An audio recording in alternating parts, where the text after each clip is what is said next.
Escríbenos donde quiera que estés lo que quieras contarnos. Cartas sin firma. A lo largo de más de 20 años, durante el apogeo de la Guerra Fría, el productor de la BBC, Austin Harrison, emitió su programa en alemán para sus oyentes en la Alemania Oriental, gobernada por los comunistas. Esto es Radio Londres. Cartas sin firma tenía un formato sencillo. Harrison leía y comentaba cartas que le enviaban los oyentes que se encontraban al otro lado del muro de Berlín. Querida Radio Londres. Depositamos nuestras esperanzas en ti. Ayúdanos. Yo confío en ti. Miles de alemanes del este escribieron contando sus relatos de la vida cotidiana bajo su régimen represivo. Este programa es un lugar para todos aquellos anhelos profundos que a menudo no se pueden expresar en la RDA. Sin embargo, lo que los escritores de cartas no sabían es que este humilde programa de radio terminaría situándose en el centro de la batalla propagandística de la Guerra Fría entre Oriente y Occidente.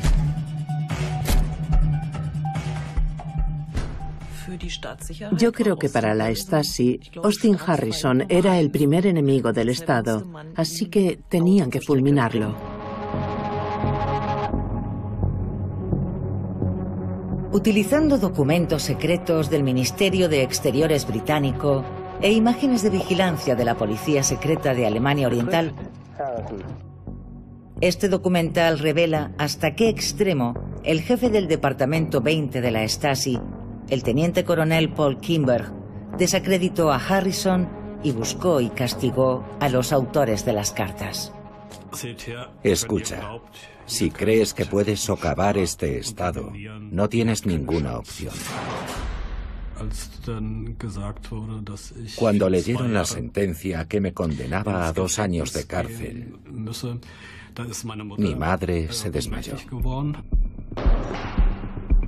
Pero este documental hará también algunas preguntas incómodas acerca de Harrison y las propias motivaciones de la BBC para emitir ese programa de radio. ¿Era Harrison algo más que un simple periodista radiofónico? Harrison viajaba a Alemania del Este y a su regreso informaba muy poco acerca de lo que había hecho allí. Y uno se preguntaba, bueno, ¿qué ha hecho realmente? Esta historia de subterfugios estatales, espías y actos individuales de valentía pone de relieve una complicada y vengativa guerra propagandística entre la BBC y el servicio de la Policía Secreta de Alemania Oriental, dirimida a través de las ondas radiofónicas.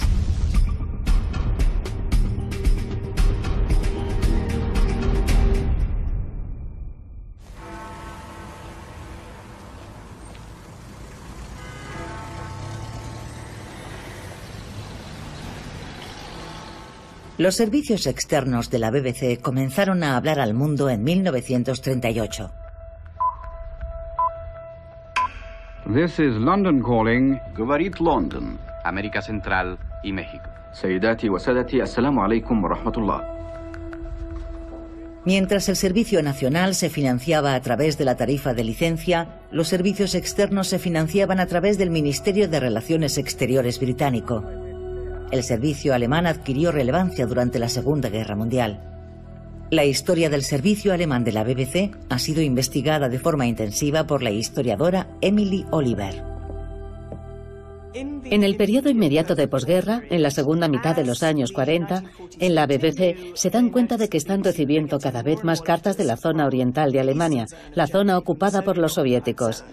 Y ese es el momento en el que el servicio alemán de la BBC decide que van a empezar a realizar un programa separado para la zona oriental y como parte de ese programa van a utilizar las cartas que están recibiendo de la zona oriental y van a empezar a emitir un programa titulado Cartas sin firma, basado en la recepción de cartas. Si tuvieran allí libertad de prensa y libertad de radio, probablemente podríamos suspender este programa. Y sin duda no tendríamos que llamarlo Cartas sin firma. El atractivo del programa era doble. Emitía noticias imparciales y proporcionaba a los oyentes de Alemania del Este la libertad de expresar su opinión sobre el Estado. Para el régimen del gobierno comunista, aquello era traición. El objetivo era que la gente pudiera escribir cartas a una emisora de radio occidental y decir lo que pensaban de su vida en Alemania del Este. Y el programa se emitiría en Alemania del Este. Aquello significaba que el régimen de Alemania del Este quedaría debilitado en su propio país, porque la gente al oírlo diría, estoy de acuerdo con eso. Susanne Schädlich creció en la Alemania del Este comunista, pero tuvo que trasladarse al oeste cuando su padre fue denunciado como disidente. Ha escrito sobre la vigilancia de Estado llevada a cabo por la Stasi y cómo hacía un seguimiento de la BBC. Descubrió las cartas originales almacenadas aquí en los propios archivos de la BBC. Sabía que había material correspondiente a 20 años. Al verlo por primera vez pensé, Dios mío, eso es mucho material y hay mucho más almacenado ahí detrás.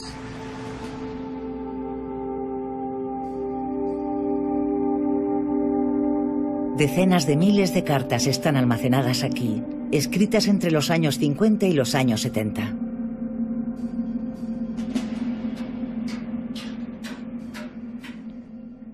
Estas cartas constituyen un documento histórico único porque son personales.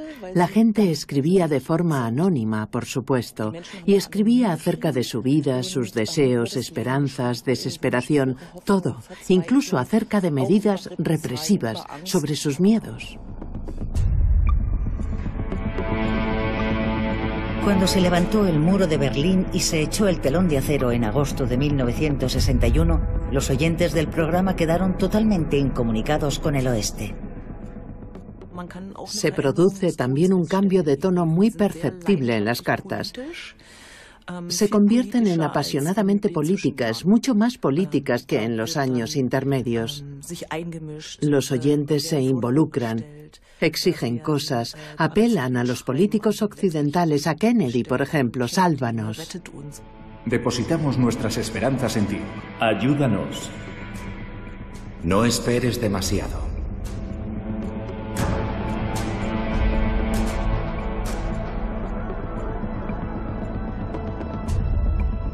Querida Radio Londres. Este es el muro de la vergüenza.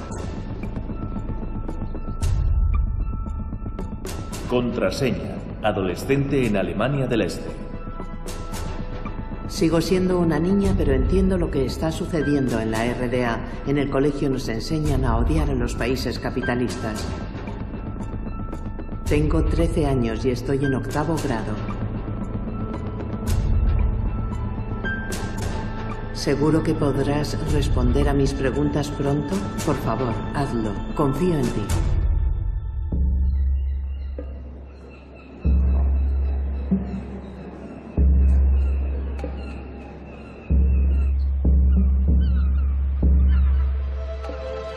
Karl-Heinz Borchardt era uno de aquellos adolescentes que escribieron cartas. Ha vivido aquí en la ciudad de Greifswald la mayor parte de su vida. Es una pequeña ciudad en el norte de Alemania Oriental. Yo diría que era un adolescente normal y corriente de la RDA. Estaba en la organización de jóvenes pioneros y la mayor parte del tiempo ostenté un cargo en mi grupo de formación, generalmente como vicepresidente del consejo. Fue solo a partir de 7º u 8º grado cuando empecé a ser crítico con el desarrollo de la RDA. En aquella época, las emisoras de radio occidentales comenzaron también a jugar un papel. Borchardt comenzó a escribir a Harrison en 1968, con solo 16 años de edad. Aquel fue el año en que las tropas soviéticas invadieron Checoslovaquia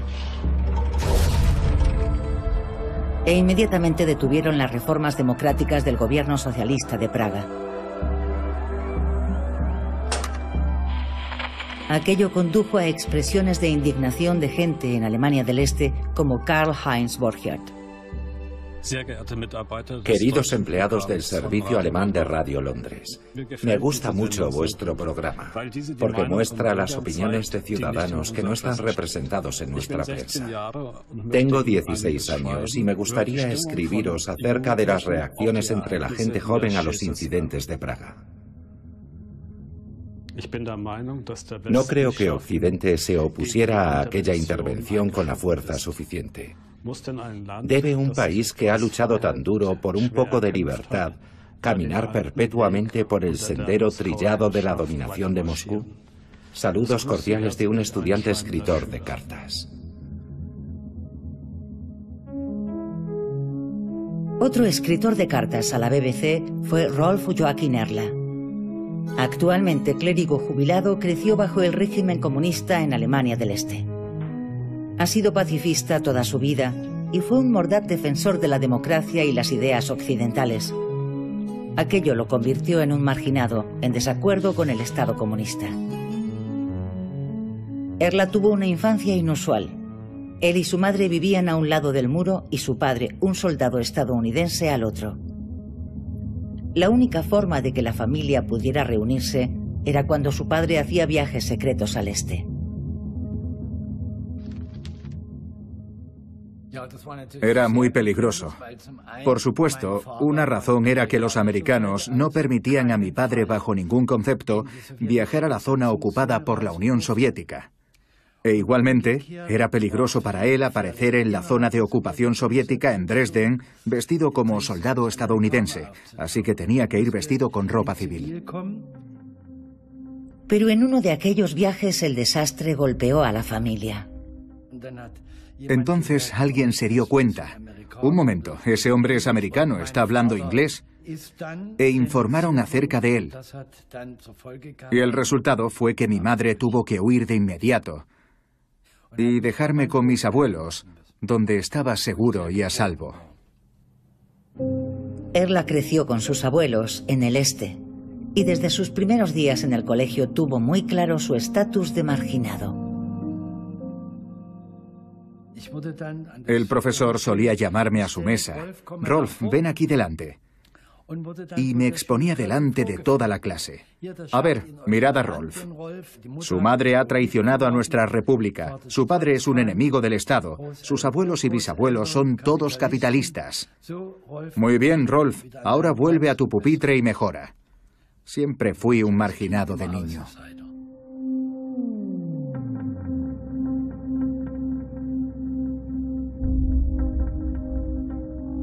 La radio era su única fuente de consuelo, su vínculo con el mundo exterior. Esta era mi habitación de niño. Todo era bastante básico en la época, por supuesto. Mi cama estaba justo enfrente de la radio para poder escucharla en la cama por las noches. Los oyentes del programa consideraban que era seguro escribir porque la BBC tenía una estrategia que permitía a los escritores de cartas mantener totalmente el anonimato. Si la gente que quería escribir a la BBC hubiera enviado las cartas directamente a BBC Londres, habrían sido interceptadas de inmediato. Y ahora, una vez más, nuestras direcciones en Berlín para que podamos recibir vuestras cartas. Horst Krüger, 1 Berlin 12, Niebuhrstraße 7. Ich wiederhole, Horst Krüger. La BBC desarrolló un sistema de direcciones encubiertas en Berlín Oriental. Gunther Burkhardt era productor de cartas sin firma en Londres en la época. Las direcciones encubiertas eran a las que la gente de Berlín se suponía que debía escribir. Nunca eran direcciones reales, sino lugares bombardeados anteriormente o casas donde vivía otra gente. Oskar Maser, 1, Berlin 52. Max Köpke. Aquello significaba que las cartas podían sortear el muro de Berlín. La frontera más estrechamente vigilada del mundo, y llegar a Occidente. El Servicio Postal de Berlín Occidental enviaba aquellas cartas a la oficina de la BBC en Berlín, y desde allí eran enviadas por valija diplomática a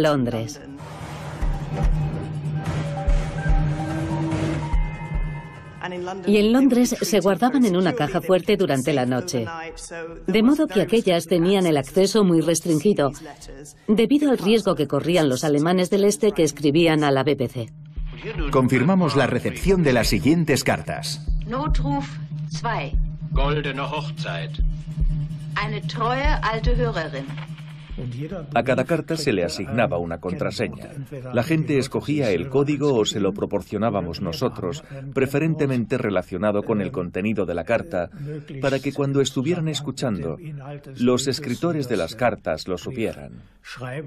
Ajá, la carta que viene ahora es la mía. Kennwort Herz. Nächstes Mal mehr. Per aspera ad astra. Im großen Vertrauen.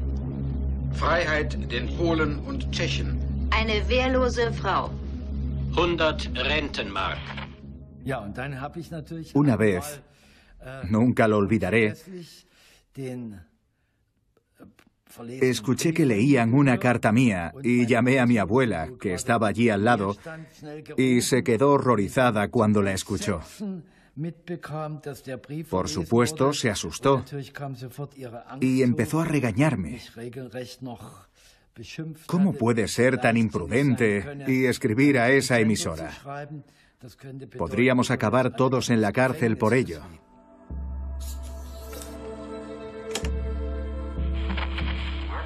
A pesar de que el gobierno comunista había prohibido escuchar la BBC, Karl-Heinz Borchardt no pensaba que escribir a la corporación fuera ilegal.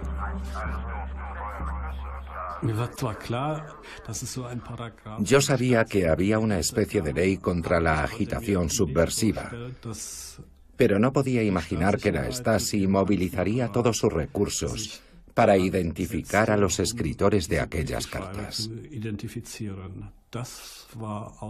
Aquello superó mi imaginación. Para los numerosos oyentes de Alemania del Este, el programa era el momento culminante de la semana. La voz de Austin Harrison era un salvavidas. Aquel hombre anglo-alemán era sorprendente. Hablaba alemán bastante bien y era un excelente comentarista. Se leía una parte de la carta e inmediatamente él daba su opinión sobre ella. Me resultaba fascinante, incluso siendo un adolescente. Era como estar viendo una obra de teatro.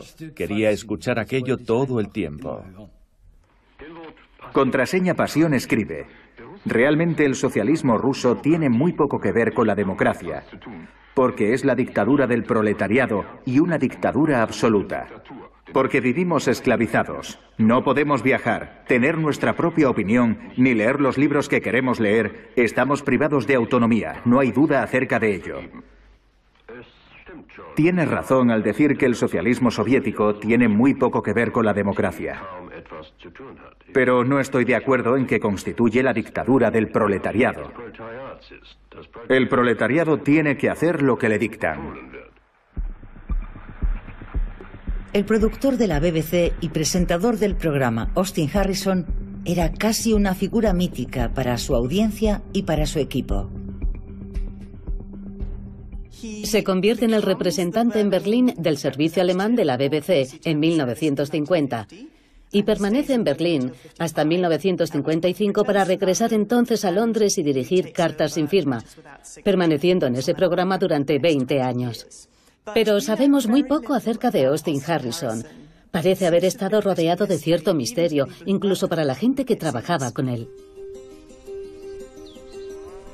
Harrison era una figura enigmática entre sus compañeros de profesión. Cultivaba una imagen de gentleman inglés. Su casa y jardín en Colchester ayudaban a enfatizar esa imagen.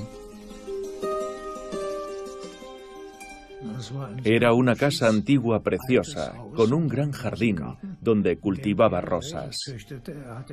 Casi siempre llevaba una pequeña rosa en el ojal.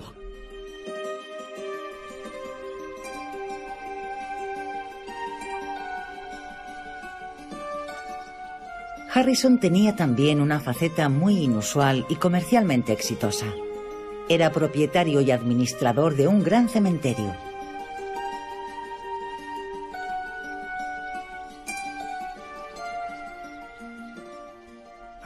Una vez me dijo que había heredado aquel cementerio de un tío suyo. Era un cementerio privado, con un crematorio, en el norte de Londres. Contó a todo el mundo que era propietario de un cementerio, algo que por supuesto para los alemanes era, no sé en otros países, realmente sorprendente, que una persona privada pudiera tener un cementerio y convertirlo en un negocio. Estaba muy interesado en que la gente que trabajaba para el servicio alemán utilizara sus servicios cuando fallecieran. Y solía citar una versión de una frase ligeramente perversa de Goethe que decía, la diré en alemán y luego la traduciré, que significa la mayor recompensa en la vida sería una tumba en el cementerio de Harrison. Y me llegó a decir, Gunther, si alguna vez ocurre algo en tu familia, te haré un descuento del 10% y no te cobraré la música y todo eso. Realmente cómico. Austin Harrison era subdirector del servicio alemán. Él y la mayoría de su equipo pertenecían a la generación que había estado directamente involucrada en la Segunda Guerra Mundial. Entre ellos había muchos inmigrantes judíos y anticomunistas huidos de Alemania. Pero desde mediados de los años 60, una nueva generación de periodistas más jóvenes de Alemania Oriental se unió al equipo. Peter Sala fue contratado como joven presentador de un nuevo programa musical de la BBC. Los programas de Alemania del Este se llamaban programas de la Unión Soviética. Eran puramente políticos. Y su cometido era mostrar lo maravillosa que era la vida en Occidente y lo horrible que era en el Este. Harrison realizó viajes de negocios regulares a Alemania del Este que el personal conocía, pero de los que nunca se hablaba en las reuniones del programa. Harrison viajaba a Alemania del Este a la feria de Leipzig y a otros eventos similares. Y a su regreso informaba muy poco acerca de lo que había hecho allí, de lo que había visto, de las conclusiones que había sacado. Y uno se preguntaba, ¿qué ha hecho realmente? Sin embargo, en Berlín Oriental, una organización lo sabía todo acerca de aquellos viajes. La famosa policía secreta alemana, la Stasi, mantenía a Harrison bajo estrecha vigilancia.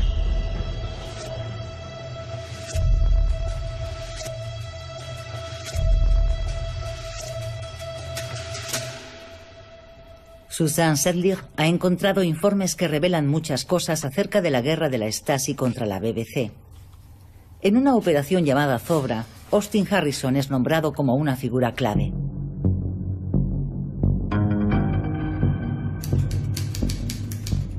La BBC es declarada lugar de guerra psicológica. Y se sospecha que Harrison es un espía británico. Yo creo que para la Stasi, Austin Harrison era el enemigo número uno del Estado, o sin duda uno de los enemigos clave del Estado, porque presentaba cartas sin firma que se consideraba propaganda anticomunista, cuyo objetivo era desacreditar a la RDA y, si era posible, derrocarla. Así que tenían que fulminarlo. Durante varios años, Austin Harrison viajó a Alemania del Este para la Feria Anual Comercial de Leipzig. Era una de las raras ocasiones en que se permitía acceso a los periodistas extranjeros y Harrison lo aprovechó al máximo.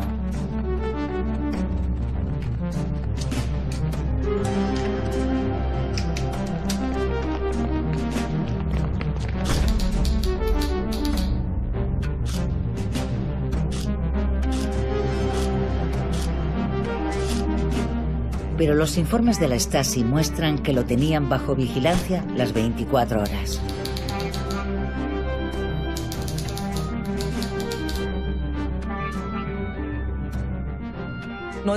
En 1958 decidieron incluso que Harrison debía ser arrestado en cuanto entrase en la RDA. Para ellos era un peligroso agente secreto que trabajaba para el MI6. Y hay una razón muy simple por la que no fue detenido. No entró en el país en aquella época. Su siguiente visita no se produjo hasta el otoño de 1961, que fue un momento muy delicado políticamente. Hubo nuevas discusiones acerca de arrestarlo, pero la Stasi decidió no hacerlo, porque pensaron, acabamos de construir el muro, si arrestamos ahora a un periodista de la BBC, no se verá muy bien.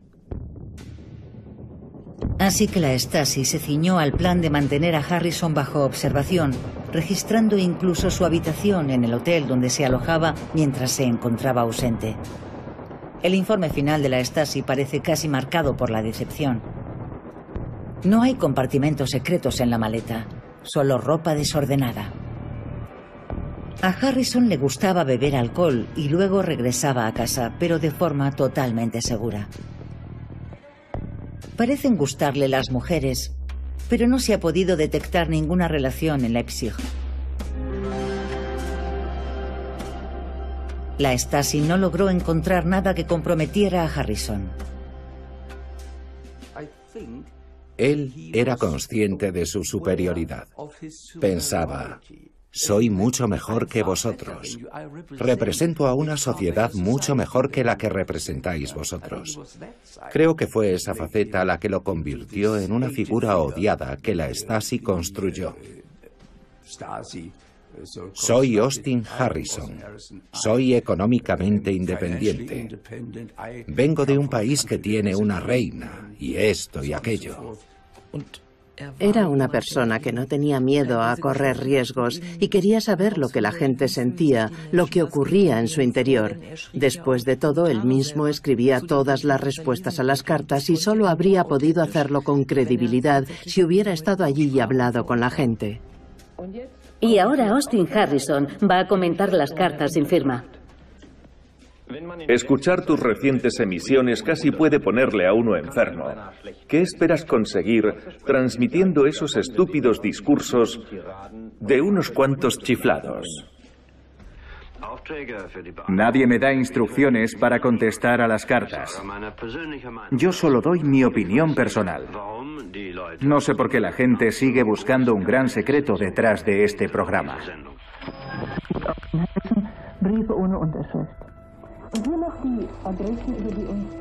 Pero en Berlín Oriental la actitud es muy distinta.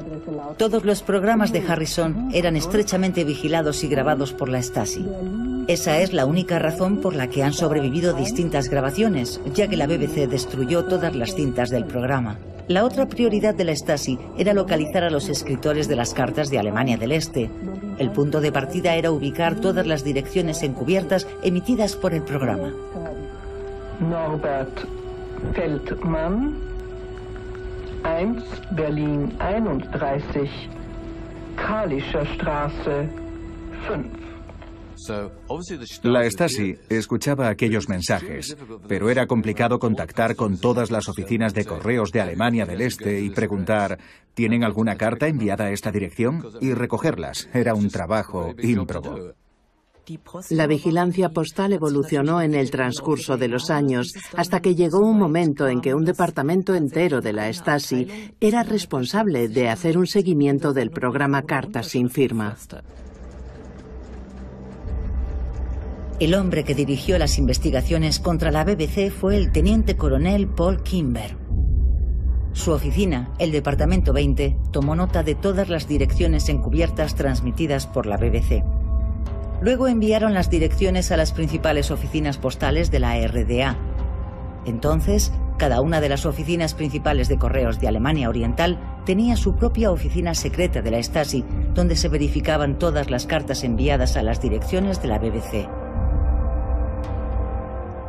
La Stasi dedicó enormes recursos a tratar de cerrar el programa de la BBC. Las listas interminables de la Stasi muestran la enorme cantidad de direcciones encubiertas utilizadas por la BBC a lo largo de los años. Sin embargo, a pesar de la vigilancia de la Stasi, hasta 3.000 cartas al año llegaban de forma regular al programa de radio de Harrison en Londres. La BBC era plenamente consciente de los esfuerzos de la Stasi para interceptar el correo y tomaron medidas para contrarrestarlo. Ese fue el motivo de que el programa se trasladara a la franja horaria del viernes por la noche. La Stasi tenía que comunicar las direcciones a las 14 oficinas de correos del distrito y no las recibían hasta el lunes si no trabajaban los sábados. Además, a las personas encargadas de realizar las comprobaciones les llevaba un cierto tiempo conseguir internamente cada nueva dirección. Entonces yo estaba aún convencido de que la ruta a través de las direcciones encubiertas era una vía segura. Visto desde hoy, se puede decir que fue bastante ingenuo por mi parte. Que yo recuerde, me di cuenta de inmediato de que otras personas estarían escuchando y estaba persuadido de que la Stasi estaría haciendo lo mismo. Por eso di instrucciones a todos mis conocidos y a todos mis familiares para que enviaran sus cartas primero a Austin Harrison a través de otra dirección occidental, indicándoles que pusieran la carta en otro sobre con la dirección encubierta. Así las cartas llegaban a Austin Harrison.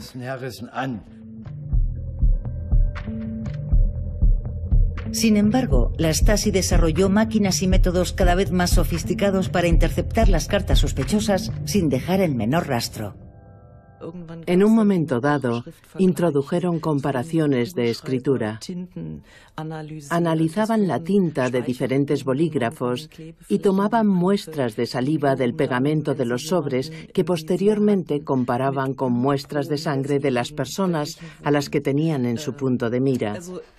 También crearon un enorme archivo de muestras de escritura para posteriormente poder establecer comparaciones entre ellas. Llegaron a límites insospechados para identificar a los autores de las cartas. Susanne Schädler ha examinado minuciosamente los archivos de la Stasi sobre Karl-Heinz Borchardt. Karl era un joven estudiante naïf cuando escribió a la BBC y cometió algunos errores básicos. Enviaba las cartas desde su propia ciudad y en ellas se describía a sí mismo como un estudiante de secundaria de 16 años. Esto proporcionó a la Stasi, que ya había interceptado sus cartas, muchos detalles en los que basar su investigación. Porque en Greifswald solo había una escuela secundaria. Esta es la primera vez en 50 años que Karl-Heinz regresa a su antiguo colegio. Estaba en clase el día que se presentó la Stasi para llevar a cabo controles de escritura de cada estudiante mayor de 16 años. Recuerdo que entró nuestro tutor y nos dijo que el ensayo que teníamos que escribir sería utilizado para hacer comparaciones por el Ministerio de Seguridad del Estado. Ni siquiera después de oír eso, sospeché nada. La red de la Stasi se estaba cerrando. La solicitud de Borchardt para obtener su carnet de estudiante y otras muestras de escritura fueron enviadas a un departamento especial en Berlín para realizar un análisis más detallado. El resultado fue claro. Karl-Heinz Borchardt era el autor de las cartas. El 31 de agosto de 1970, Karl-Heinz acaba de cumplir 18 años cuando la Stasi llama a la puerta del apartamento de su familia. Había 2 coches aparcados frente a la casa. Me di cuenta de que en el coche en el que suponía que debía entrar, no se podía abrir la puerta desde el interior. De modo que los coches estaban especialmente diseñados para efectuar detenciones. Enviaron a 7 funcionarios del Ministerio de Seguridad del Estado, que me detuvieron por la mañana temprano. En el informe de la Stasi se dice textualmente: debe ser eliminado como enemigo de nuestro Estado. Constituye una amenaza permanente y pone en riesgo la educación política e ideológica de los estudiantes. Siempre me sorprende ese lenguaje, completamente deshumanizado. Por el contrario, cuando lees las cartas de Borchardt, que fueron escritas por un estudiante, por un ser humano, y las comparas con el lenguaje de la Stasi, la diferencia es obviamente abismal. Siempre que leo el lenguaje brutal que utilizaba la Stasi, tengo la impresión de que utilizan el mismo lenguaje que la Gestapo.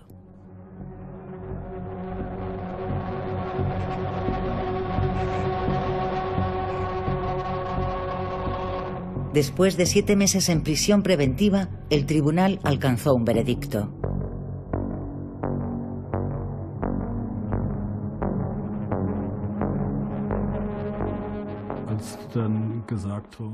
Cuando leyeron la sentencia que me condenaba a 2 años de cárcel, mi madre se desmayó y tuvieron que llevarla a un hospital. Entonces parecía obvio, o al menos lo es para mí ahora, que quisieron dar un ejemplo conmigo.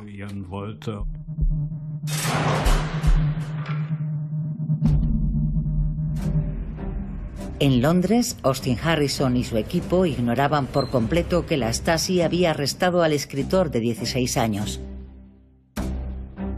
Y un envalentonado Harrison estaba ahora asumiendo mayores riesgos para cultivar sus contactos detrás del telón de acero.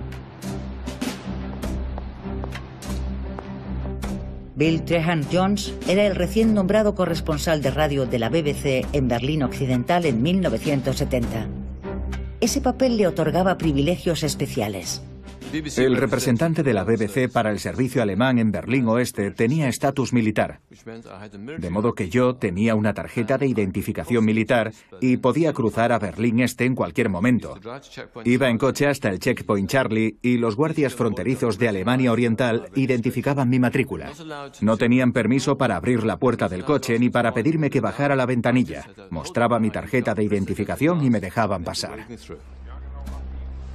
Harrison decidió utilizar el estatus casi diplomático de Jones para encomendarle una tarea especial. Recibí una llamada de Harrison. Me dijo, quiero que vayas a hablar con un contacto muy importante mío. Ha escrito un artículo para un periódico de Alemania Occidental llamado Die Zeit. Quiero que vayas a verlo y recojas ese artículo, pero no debes hacer nada que pueda molestarlo. Si metes la pata te buscarás un serio problema. Jones fue al encuentro del contacto de Harrison en un restaurante de pescado de Berlín Oriental. El contacto era Rudolf Harnisch, periodista y escritor. Solo tenía una pierna. Perdió la otra en combate durante la guerra, en el frente ruso. Era bastante alto y de modales educados. Pero nunca llegué a hacerme una idea de su personalidad como me ocurría con las otras personas a las que veía. La persona con la que yo trataba no era el verdadero Harnisch, solo una faceta de él. El propio Austin Harrison se reunió con Harnisch muchas veces. Tenía grandes planes para su nuevo contacto. Su objetivo era convertirlo en el nuevo escritor disidente estrella del bloque oriental, pero Harnisch tenía su propia agenda que ocultaba a Harrison. Mi impresión es que Harrison espera convertirme en una especie de Solzhenitsyn de la RDA. Y confía en recibir algún día un manuscrito mío en el que cuente la verdad sobre el desarrollo de la RDA en forma literaria. De hecho, Rudolf Harnisch era un informador secreto, un agente de la Stasi. Exoficial de tanques durante la guerra, había trabajado también de forma encubierta para la KGB en Alemania Occidental. Ahora, la Stasi le había asignado a Austin Harrison.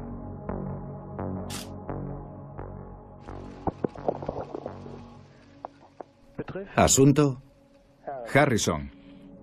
Harnisch, bajo el nombre encubierto Carolus Winter, informaba a sus oficiales de sus reuniones con Harrison. El sábado me reuní con Harrison en Leipzig, según lo acordado. Iba conduciendo su coche, un Volkswagen, que al parecer había alquilado en Berlín Oeste.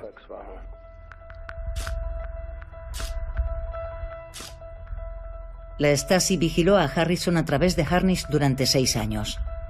Los archivos revelan que el británico fue, sin sospechar nada, muy comunicativo con su contacto de la RDA y que Harnisch se convirtió en un agente de la Stasi muy valorado. Manejando a Harrison tenía desde su punto de vista razones para estar muy orgulloso. Tenía en sus manos al mayor enemigo de la RDA revelándole todo tipo de cosas que no debía contar.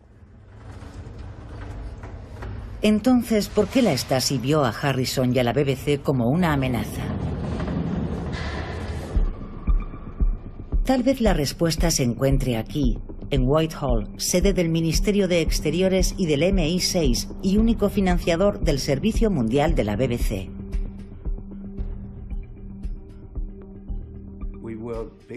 Naturalmente a nosotros no nos pagaba la misma gente que pagaba a los empleados de la BBC. A nosotros nos pagaba el Ministerio de Exteriores, de modo que teníamos un jefe distinto.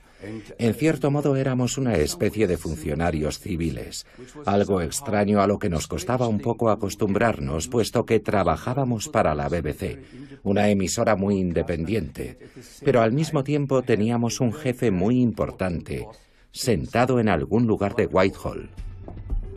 Emily Oliver ha estado investigando la relación entre la BBC y el Ministerio de Exteriores. Ha encontrado algunos documentos sorprendentes en los archivos nacionales sobre una rama secreta de propaganda denominada Departamento de Investigación de la Información, o IRD, por sus siglas en inglés. El IRD tenía su sede en el Ministerio de Exteriores y en él trabajaron hasta 300 personas en los años 50. Principalmente difundían propaganda anticomunista y proporcionaban esa información a periodistas, sindicalistas, políticos, pero también a instituciones, incluidas algunas muy importantes, como los servicios externos de la BBC y, por ende, el servicio alemán. Estuvo operando hasta 1977, cuando fue clausurado. Sus actividades no se hicieron públicas hasta 1978. Nadie conocía su existencia.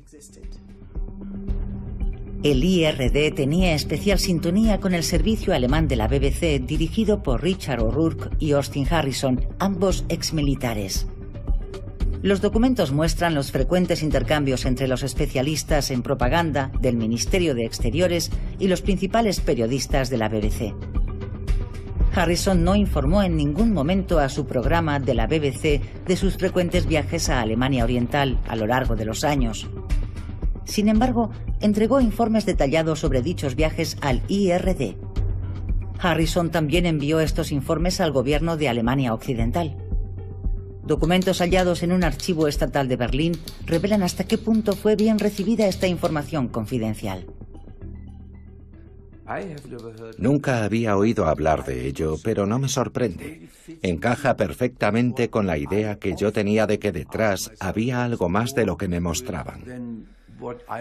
Tenía la sensación de que había algo más de lo que pensábamos y que nosotros, el personal, estábamos siendo muy ingenuos pensando que trabajábamos para la BBC, cuando en realidad trabajábamos para el Ministerio de Exteriores. Es algo que muchos de mis colegas nunca entendieron.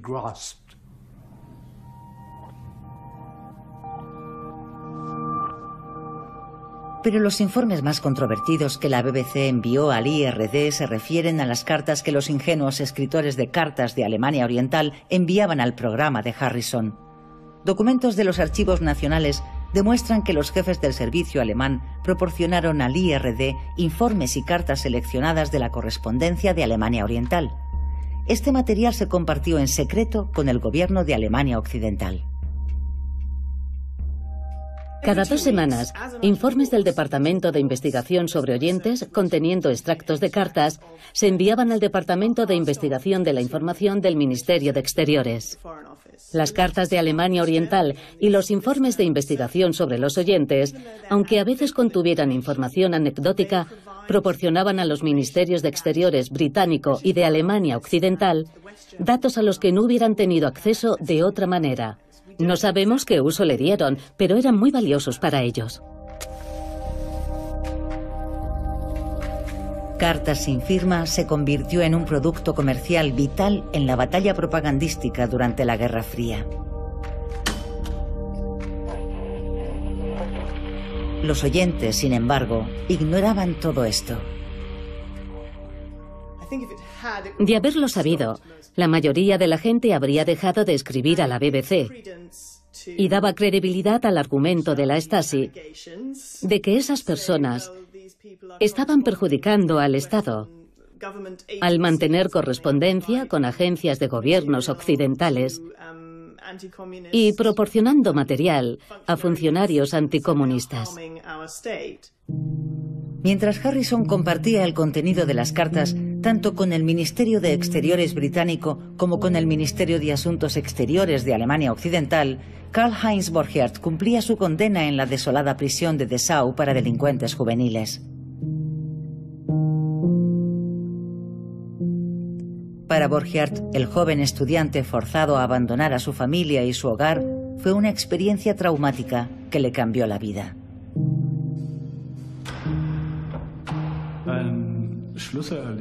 Recuerdo el impacto que me causó la conversación que mantuve con un joven teniente el día que ingresé en prisión, y que el oficial concluyó con estas palabras: «Tienes suerte de estar viviendo en la RDA hoy. En tiempos de los nazis te habríamos enviado al crematorio hace mucho tiempo».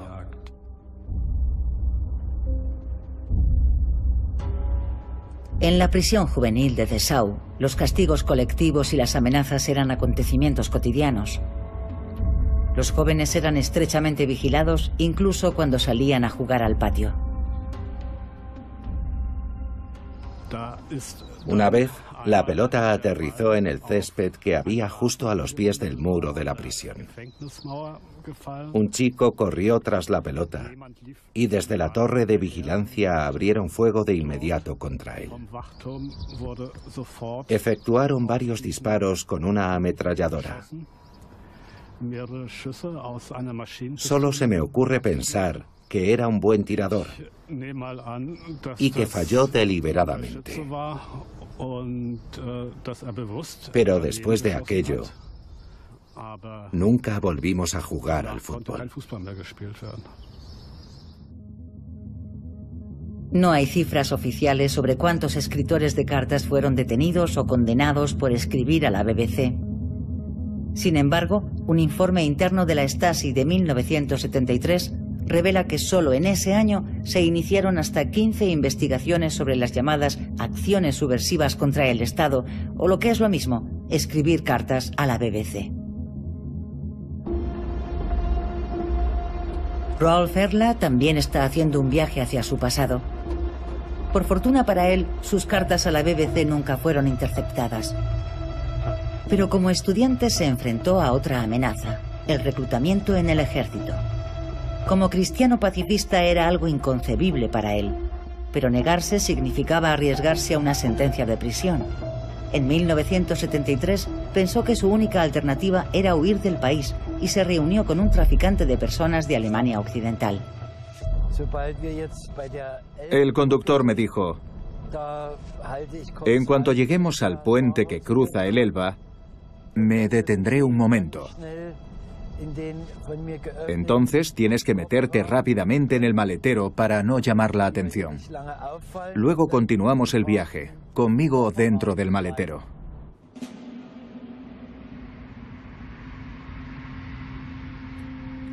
Dos horas después llegaron a Marienborn, un importante cruce fronterizo entre las dos Alemanias.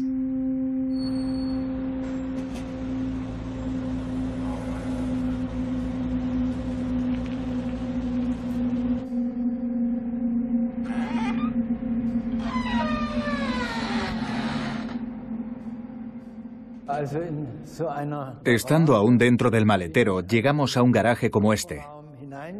No sabía qué estaba pasando y confiaba en que se tratara solo de un pequeño retraso. De repente, alguien abrió el maletero y me alumbraron a la cara con una linterna.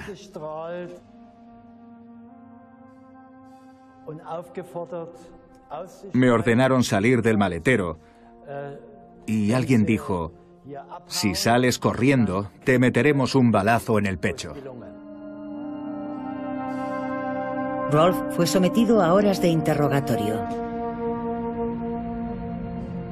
Le preguntaron si había cometido algún otro acto subversivo. Dios mío, no dejes que me pregunten sobre la BBC. Intenté eludir el tema, porque sabía que si empezábamos a hablar de cartas sin firmas, me preguntarían, ¿y bien? ¿Tú también escribiste? Obviamente, entonces yo no sabía cuánta información tenían. Si hubieran interceptado una sola de mis cartas, sin duda me habría enfrentado a una condena mucho más alta de la que amenazaban con aplicarme. Su correspondencia con la BBC no fue detectada, pero aún así la sentencia fue severa: 5 años de prisión por intento de deserción de la República.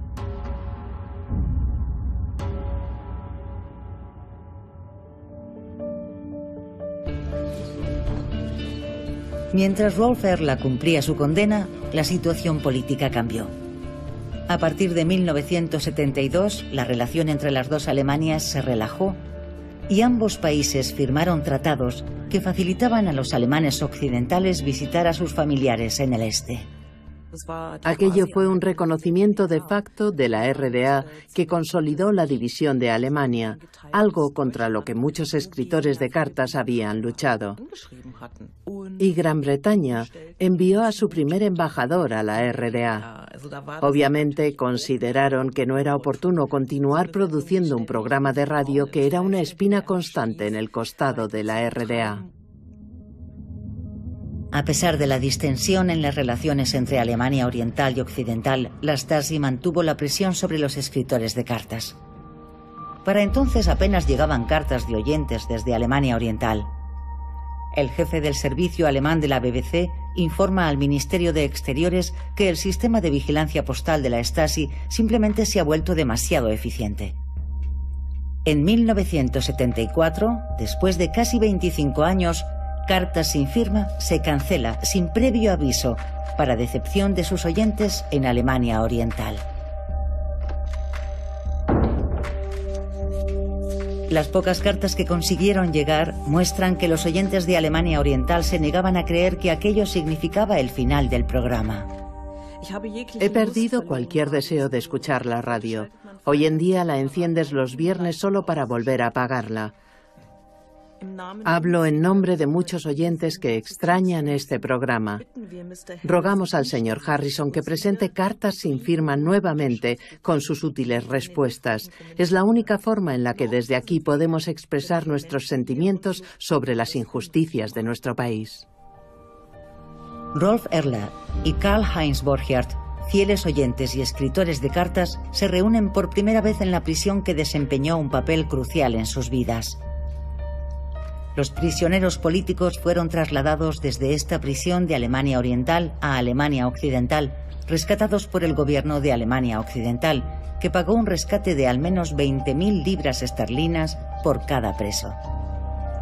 Para la mayoría de los prisioneros esta fue la última parada en su largo viaje hacia una nueva vida en libertad. El mejor momento era cuando recibías el certificado que acreditaba que estabas liberado de la ciudadanía de la República Democrática Alemana. Es lo que ponía en esos documentos en papel A4. Y nosotros comentábamos que era el certificado más hermoso que expedía la RDA. En cambio, cuando Karl-Heinz fue transferido, no tenía ni idea de a dónde lo trasladaban. Solo lo descubrió momentos antes de que su propio Estado, la RDA, quisiera deportarlo a Occidente.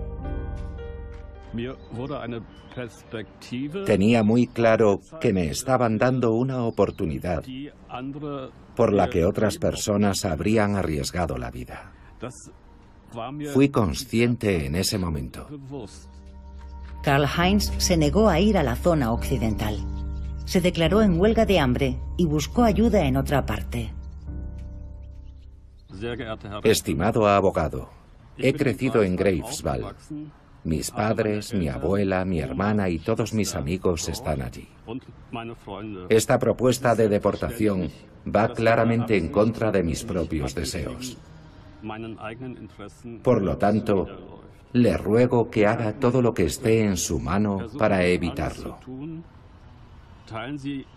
Por favor, informe de inmediato a mis padres de la situación. Mientras Rolf Erla iniciaba una nueva vida en Alemania Occidental, estudiando teología y convirtiéndose en pastor, Karl-Heinz Borchardt regresó a Greifswald, su ciudad natal. Hasta la caída del muro de Berlín, las autoridades le siguieron manteniendo en su punto de mira y obstaculizaron su carrera universitaria. En 1989, el Estado de Alemania Oriental se derrumbó, provocando la caída del muro de Berlín y uniendo finalmente a las dos Alemanias.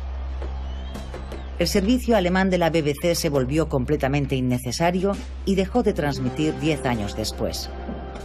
Pero ¿cómo debemos evaluar su programa más duradero, Cartas sin firma? La mayor parte del tiempo funcionó tanto de salvavidas para los alemanes orientales hambrientos de noticias como de instrumento de propaganda anticomunista. Un caso fronterizo en el verdadero sentido de la palabra. Desde la perspectiva actual, resulta evidente que los servicios externos de la BBC trabajaron codo con un departamento encubierto del Ministerio de Exteriores con fines propagandísticos. Paradójicamente, es posible mantener la reputación de veracidad que tenía la BBC, porque al mismo tiempo emitía información de interés nacional y perseguía una agenda anticomunista en el resto de sus transmisiones. Muy bien, gracias. A veces nos preguntábamos, ¿qué estamos haciendo realmente aquí? ¿Estamos creando una guerra fría o somos guerreros de la Guerra Fría, como algunos nos llamaban? Yo no creo que fuera víctima de la guerra de propaganda entre ambos bloques, o de haber sido, en cierto modo, utilizado por los editores del programa Cartas sin firma. No sé si influimos en la gente, no puedo asegurarlo.